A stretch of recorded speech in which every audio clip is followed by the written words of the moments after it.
Hello everyone, कैसे हैं आप सब। आज इस वीडियो में हम बात करेंगे जीएसटी पोर्टल पर जो आया है आईएमएस उसके बारे में। तो अब आप जब भी अपनी अक्टूबर मंथ की रिटर्न फाइल करेंगे तो उसके साथ साथ आपको अब आईएमएस में भी वर्क करना होगा।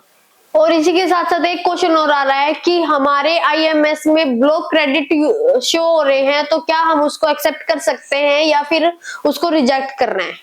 और इसी के साथ साथ कि हमारा क्रेडिट नोट अगर हमारा सप्लायर ही अपने आईएमएस में से रिजेक्ट कर देता है तो इसका हमारे जीएसटी रिटर्न पर क्या इफेक्ट पड़ेगा। इन सारी चीजों से रिलेटेड बहुत सारी इंक्वायरी हमारे पास आ रही है। अक्टूबर मंथ की जब भी आप अपनी जीएसटी रिटर्न फाइल करोगे, स्पेशली जीएसटीआर 3 भी फाइल करोगे, उससे पहले आपको अपना आईएमएस वर्किंग करना जरूरी है। तो प्लीज वीडियो में एंड तक बने रहिए। आज मैं आपको आईएमएस में वर्किंग के बारे में डिटेल में बताऊंगी। तो अक्टूबर मंथ की अब आप जब भी जीएसटी रिटर्न फाइल करेंगे तो उसका जो स्ट्रक्चर है वो थोड़ा सा चेंज हो चुका है।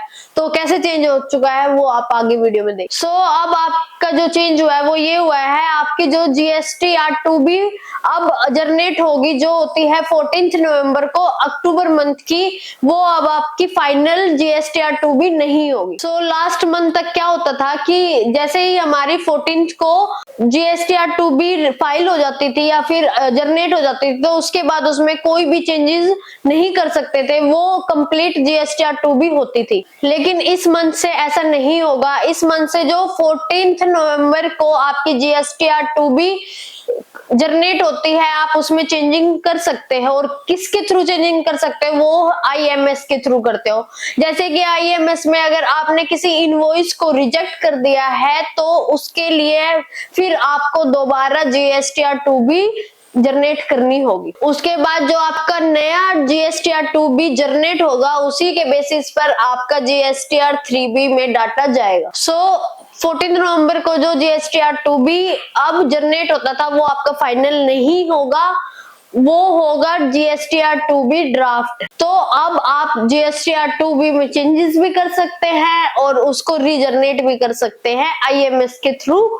और ये जो स्ट्रक्चर है स्क्रीन पर आपको दिखा दिया है, स्ट्रक्चर के थ्रू आप समझ सकते हैं कि कैसे कैसे चेंजेस हो सकते। उसके बाद आप जीएसटी पोर्टल पर जाएंगे, उसमें सर्विसेज पर क्लिक करेंगे तो वो आपको रिटर्न का या फिर आईएमएस का ऑप्शन मिल जाएगा। उस पर क्लिक करने के बाद आपके सामने 2 कॉलम आ जाएंगे जिसमें इनवॉइस वगैरह आपके होंगे। इन 2 कॉलम में आपको लिखा मिलेगा एक इनवर्ट सप्लायर और एक आउटर सप्लायर। इनवर्ट सप्लायर में होता है जो जो आपने अब तक परचेज किया है उसके इनवॉइस, और आउटर सप्लाई में जो जो आपने अभी तक सेल किया है उसके इनवॉइस आएंगे। बेसिकली आईएमएस से आपका 2 भी जनरेट होगा, 2B से आपका डाटा 3B में जाएगा। तो यहाँ पर आपको 3 ऑप्शन मिलेंगे, एक्सेप्ट, रिजेक्ट या पेंडिंग। तो आपका जो मन करे आप वो अपने अकॉर्डिंग सिलेक्ट कर सकते हैं और अपना डाटा सेव कर सकते हैं। आप जीएसटी पोर्टल पर 2B में तभी तक चेंजेस कर सकते हो आईएमएस के थ्रू जब तक आप अपना जीएसटीआर 3 भी फाइल ना करो। तो जीएसटीआर 3 भी फाइल करने से पहले अगर आपको कुछ चेंजेस करने हैं अपने इनवॉइस में तो आप कर सकते हैं।